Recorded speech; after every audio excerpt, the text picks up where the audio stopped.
아멘. 오늘도 주님의 은총과 평화가 여러분 모두에게 함께하기를 빕니다. 세상에는 복받을 만하게 사는 그런 사람이 있는가 하면 복을 자꾸만 놓치는 그런 사람도 있습니다. 우리는 삶을 통해 복을 짓기도 하고 복을 날려버릴 때도 있습니다. 은혜를 부르는가 하면 은혜를 쏟아버리는 그런 일도 있습니다. 자, 그것을 가르는 기준은 다름 아닌 우리의 마음입니다. 우리가 어떤 마음으로 사느냐, 그게 중요하다라는 거죠. 한 사람의 음식 솜씨는 상차림에서 보여지지만 그 사람의 됨됨이는 설거지에서 나타난다, 그런 말이 있습니다. 여러분, 좋을 때는 모르겠지만 어려운 일을 만나고 힘든 시절을 보낼 때면 이 사람들의 됨됨이가 드러나기 마련입니다. 좀 손해보더라도 이해 득실을 따지는 것이 아니라 위에 계신 그 하나님을 보면서 내가 양보하고 선의를 베푸는 그런 넉넉한 마음, 여러분, 그 마음이 복을 짓고 은총을 부르는 마음이라 할 수 있겠습니다. 자, 오늘 우리는 본문을 통해서 복을 짓는 사람의 지혜와 그가 받는 은총에 대해 말씀을 나누고자 합니다. 자, 오늘 본문에는 엘리사가 등장하고 또 수넴 여인이 등장하죠. 엘리사 선지자가 만난 수넴 여인, 많은 사람들이 부러워할 만한 그런 여인이었습니다. 본문의 엘리사 선지자는 사역 때문에 이 갈멜산으로부터 사마리아 그리고 여리고 이렇게 자주 왕래를 했더랬습니다. 그 중간에 수넴이라는 성읍이 있었죠. 자, 그런데 그곳에 한 귀한 여인이 있었는데 이 여인이 어떻게 엘리사를 알게 됐는지는 모르겠지만 엘리사한테 엄청 간청하면서 들어 음식을 대접하곤 했습니다. 처음에는 엘리사가 굉장히 사양을 했죠. 하지만 워낙 그 여인이 간절히 대접하고 싶어 하니까 결국에는 대접을 받았습니다. 아마도 이 여인은 평소에 엘리사 선지자 행보를 눈여겨봤던 사람인 것 같고요. 바쁜 일정과 먼 여정에 선지자가 얼마나 힘드실지 헤아리는 그런 마음으로 엘리사를 대접했던 것 같습니다. 그러니 엘리사도 그 청을 거절할 수가 없었던 것이죠. 그 후론 이 엘리사가 수넴 지역을 지날 때면 스스럼 없이 그 집에 들러서 쉬어가곤 했습니다. 마음이 편하니까 그렇게 편하게 들르게 된 거죠. 여러분, 그렇습니다. 아무리 음식이 맛있고 자기한테 잘해준다고 해도 뭔가 상대방 마음을 불편하게 하면 선뜻 그 호의를 받아들이기가 어렵습니다. 그러나 이 여인은 상대의 마음을 아주 편하게 해주는 그런 은사가 있었던 것 같아요. 상대의 마음을 편하게 해주면서 호의를 베푸는 그런 모습이었습니다. 엘리사 선지자가 위대한 사역을 한 데는 이렇듯 따뜻하게 대해주고 또 마음 편히 해주는 그런 사람들의 헌신도 있었다라는 것을 오늘 본문에서 느끼게 됩니다.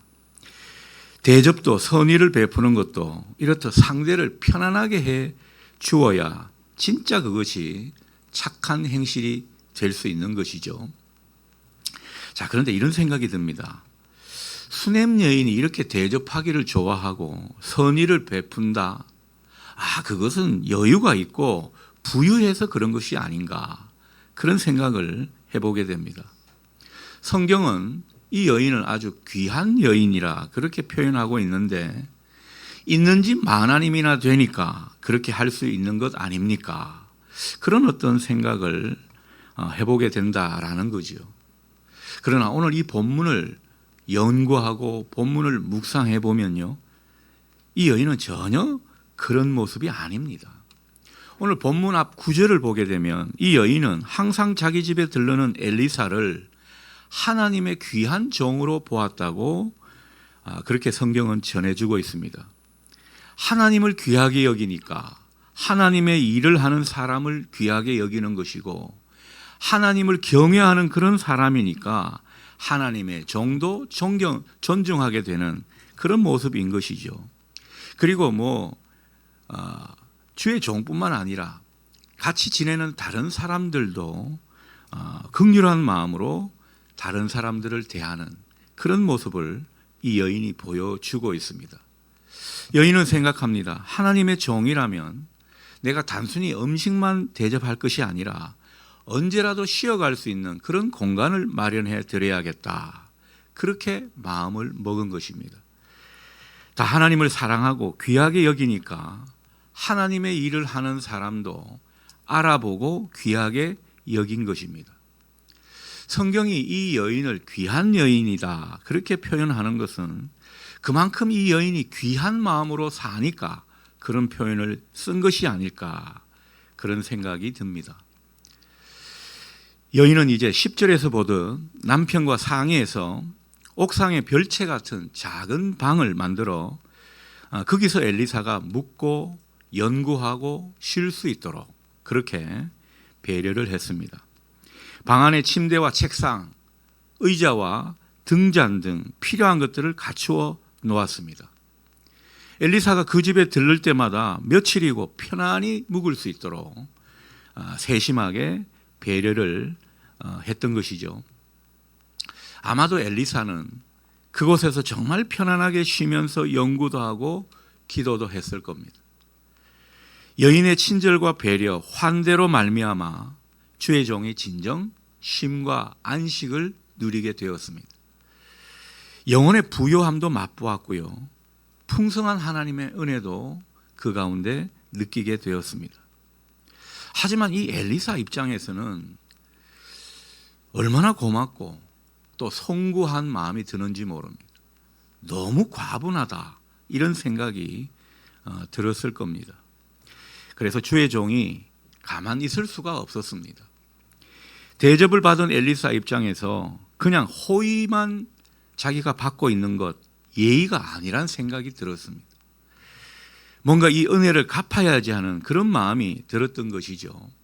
자, 그래서 엘리사는 자기 종 게하시한테 수넴 여인을 좀 불러오라 명령을 합니다. 여인이 그 앞에 서자 엘리사가 말합니다. 13절 상반절 보십시오.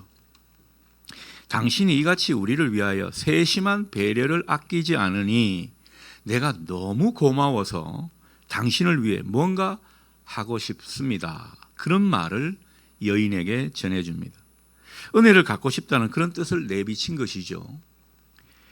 자, 그러면서 하는 말이 혹 당신이 왕한테 부탁할 일은 없습니까?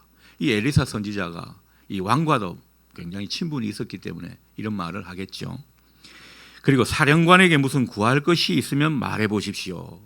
이런 식으로 말하면서 여러 가지로 자기한테 바라는 게 있으면 좀 말해보라 물어보았던 것입니다.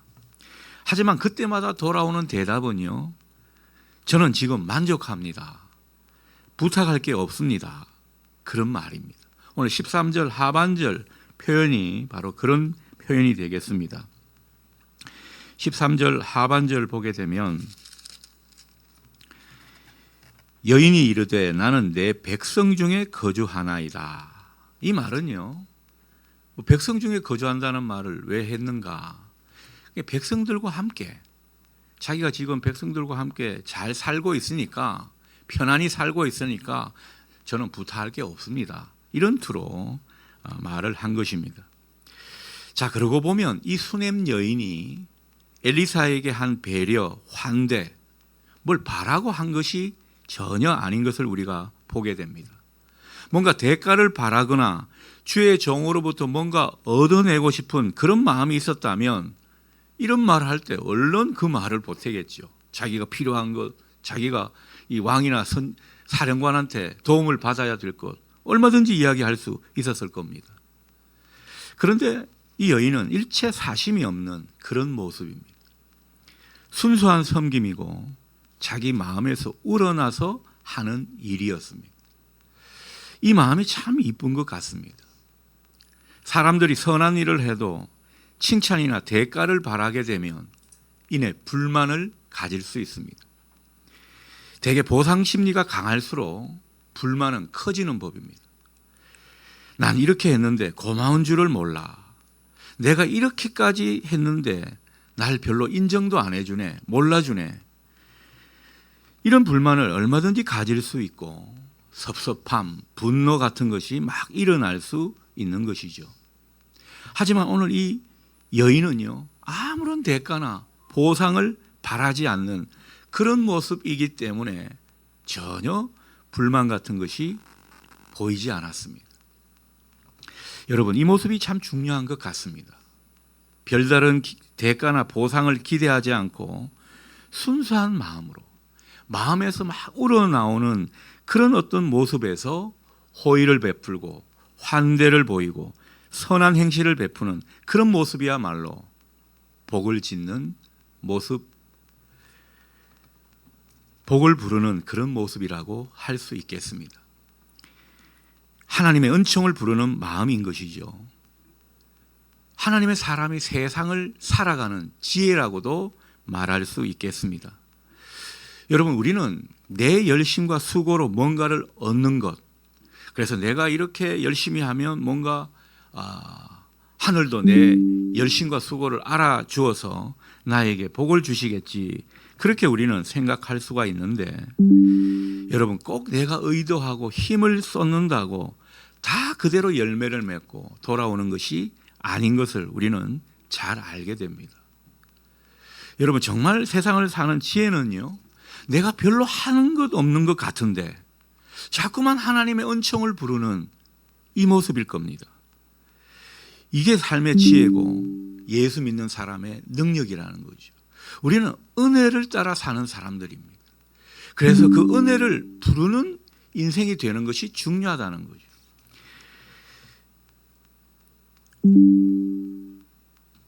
오늘 이 수넴 여인, 분명 나름 만족하며 사는 사람이고 부족함 없이 산 사람입니다.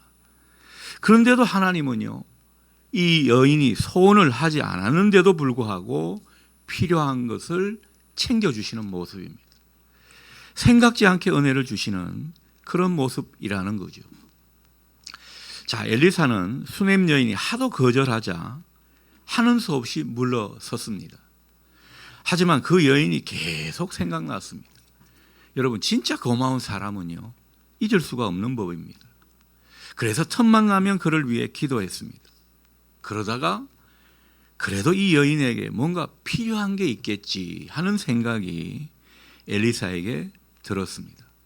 그래서 자기 종 게하시를 다시 부릅니다. 오늘 14절에서 보듯 그를 위해서 무엇을 해야 할지 좀 알아봐라. 그리고 나한테 의견을 좀 주면 좋겠다. 이렇게 게하시한테 부탁을 합니다. 이었고 게하시로부터 이제 답을 얻게 됩니다. 알고 보니까 이 여인은요, 아들이 없습니다. 남편은 늙었습니다. 그런 말을 전해 듣게 되는 것이죠. 부유하게 살았지만 그래도 이 여인에게 결핍은 있었던 것입니다. 여러분, 결핍도 아주 큰 결핍이죠. 당시 시대에 아들이 없다라는 것은 굉장한 결핍이었을 겁니다. 그런데 이 엘리사가 그렇게 부탁을 했는데도 자기는 만족하며 산다고 하는 그 이야기를 곱씹어 보면 이 여인은 자기의 결핍을 불행으로 여기지 않았던 것입니다. 자족하며 살았던 모습이라고 볼 수 있겠습니다. 그러니 이 여인이 더 귀하게 보여지는 그런 모습입니다. 자, 그래서 엘리사 선지자 이 기도 제목을 가지고 또다시 기도를 하게 되죠. 이 여인에게 아들을 주십사 간절히 기도를 했습니다. 주의 종한테 세심하게 배려하고 인간적으로 너무도 잘해주니까 그게 너무너무 고마운 것이죠.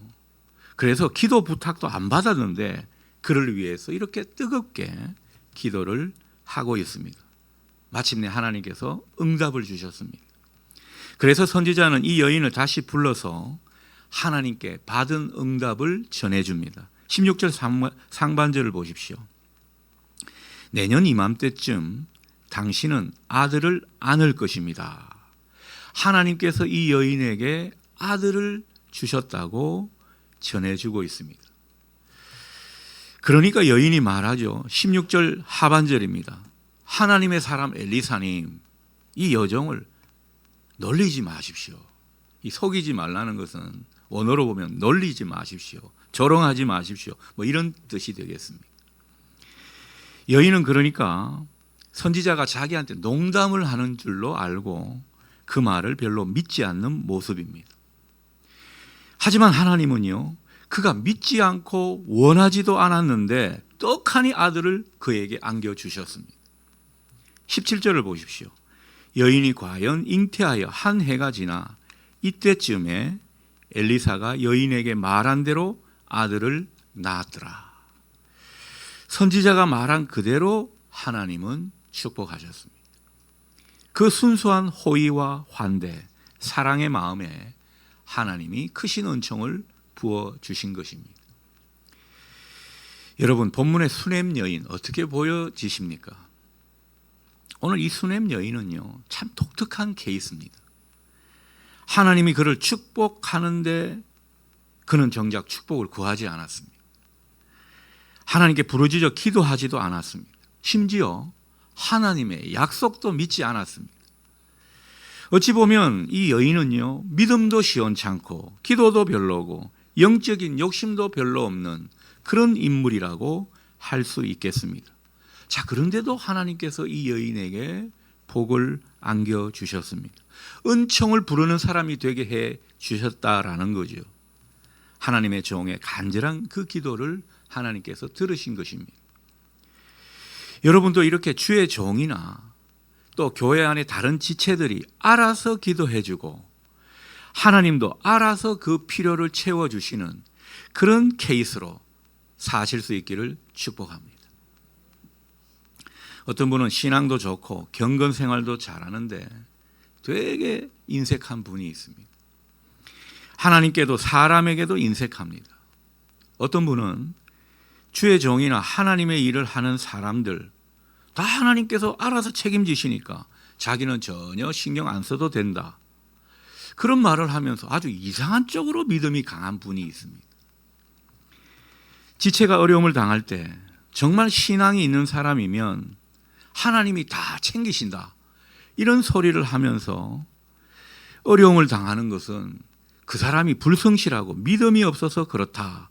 그렇게 말하는 이들도 있습니다.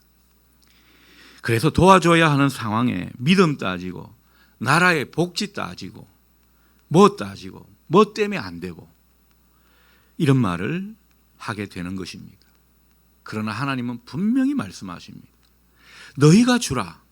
판단하지 말고 대가를 바라지 말고 이 여인처럼 그냥 주라. 도움받는 이가 은혜를 갚고 싶고 갚지 못해 뜨겁게 기도하게 되고 고마운 마음을 하늘이 알아주길 바라는 그런 마음이 들게끔 다른 사람들을 대접하고 도우라. 오늘 그 말씀을 하시는 것입니다. 오늘 본문의 수냄 여인을 묵상하면서 제가 개인적으로 떠오르는 분이 있었습니다. 분당에 치과 병원 하시는 원장 집사님이신데 이분이 병원을 개업할 때 제가 교구 목사였습니다. 함께 기도하고 상담하면서 병원을 오픈했던 것이죠. 개업 예배 때 제가 이제 설교를 하게 됐는데 그 개업 예배 때 보니까 그 집사님 부모님들이 평택의 큰 교회 장로님이고 권사님이더군요. 뭐 가족 친지들이 왔는데 얼마나 신앙심들이 깊은 분들인지 모릅니다. 그리고 얼마나 참 신실하게 보이는 그런 분들이었는지 모릅니다. 제가 그때 생각했습니다. 아, 참 믿음의 뼈대가 있는 가문이구나. 그런 생각이 들 정도였습니다. 아무튼 저는 그렇게 개업 예배 인도를 하고서는 이제 담임 목사가 되어서 여기 마장동으로 오게 된 것입니다. 자, 그런데 이분은 그 후로 10년을 한결같이 명절 때마다 엄청 귀한 선물을 보내옵니다. 제가 떠난 지 3, 4년 되던 때 저도 민망하고 3년이면 충분하잖아요. 그래서 너무너무 과분하다. 나 이 선물 받는 게 좀 싫어질 정도다. 어떻게 보면 이게 민망하다. 그만 보내시라. 정말 간곡히 만류를 했습니다. 근데 이분은 명절만 되면 어김없이 그렇게 보내옵니다. 그리고 저 빼놓고 우리 가족들의 주치 역할도 해 주시고 있습니다. 저는 그 교회 떠난 목사니까 또 그 교회 담임 목사님이 있는데 제가 또 그 교회 가면 좀 이상하지 않겠나 싶어서 그 병원을 이용하지를 않습니다. 근데 그분이 하시는 말이 자기가 힘든 결정을 해야 할 때 목사님 기도가 힘이 됐고 개업 예배 때 목사님이 전해준 그 말씀을 아직도 마음에 새긴다고 그렇게 말을 하고 있습니다. 무엇보다 자기가 병원이 잘 되니까 또 그렇게 한다고 전혀 부담 없이 그렇게 받으시면 된다고 그렇게 말을 합니다. 도대체 이분은 말릴 재간이 없습니다. 저도 이분 참 희한한 분이란 생각이 듭니다.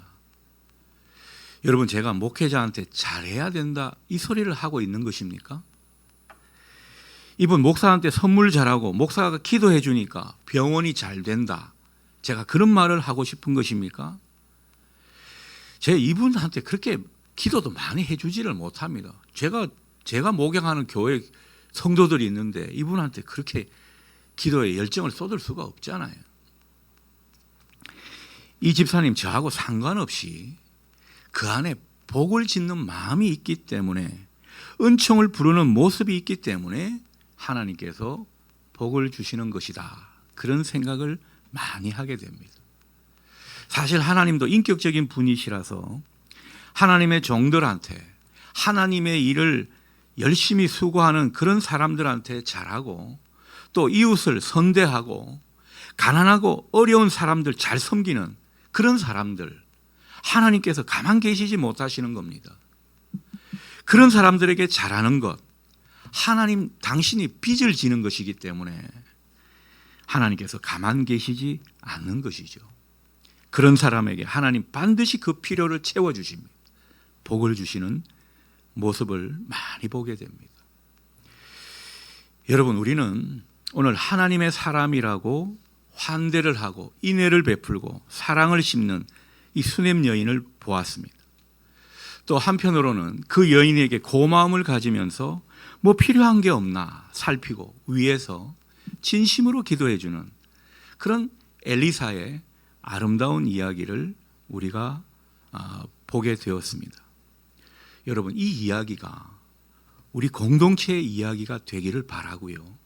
그리고 여러분이 세상을 사는 지혜가 되기를 축복합니다. 여러분, 사랑을 심어서 하나님의 은총을 부르는 게 지혜입니다. 이런 사랑과 선의의 마음으로 지혜롭게 사는 사람들, 하나님은 언제나 은총으로 함께 하실 줄 믿습니다. 하나님이 이 모든 것을 더하시는 축복으로 함께 하시고, 때로는 하나님께서 그 삶에 필요한 것들을 알아서 챙겨주시는 그런 은혜로 역사하실 줄 믿습니다. 이 아침 여러분이 진정 복을 짓는 마음, 하나님의 은총을 부르는 인생으로 사시기를 바라고요. 그래서 여러분이 하나님께 구하지 않은 것까지 하나님께서 알아서 채워주시는 그런 은총의 역사가 더욱더 삶 가운데서 확인될 수 있기를 주님의 이름으로 축원합니다. 아멘. 기도하겠습니다. 자비하신 하나님, 우리 스스로는 똑똑하다 생각하지만 그러나 하나님의 지혜는 다른 차원에 있는 것 같습니다. 우리가 좀 손해보고 내 이기심에 어긋나는 행동이라 할지라도 우리가 다른 사람을 위해 베풀고 섬기는 그 모습이야말로 하나님께서 복을 주시는 그런 사람의 모습이리라 생각합니다. 주님, 언제나 하나님께서 구하지 않은 것까지 챙겨주시고 채워주시는 그런 은혜의 사람으로 살아갈 수 있도록 우리 마음을 하나님께서 원하시는 복을 짓는 마음 되게 해 주시옵소서. 그것이 인생을 참 잘 사는 지혜일 것입니다. 그 지혜 가운데 더욱더 하나님의 은총을 우리 인생 가운데 확인할 수 있는 우리 사랑하는 성도들 다 되게 해 주옵소서. 예수님의 이름으로 기도드립니다. 아멘.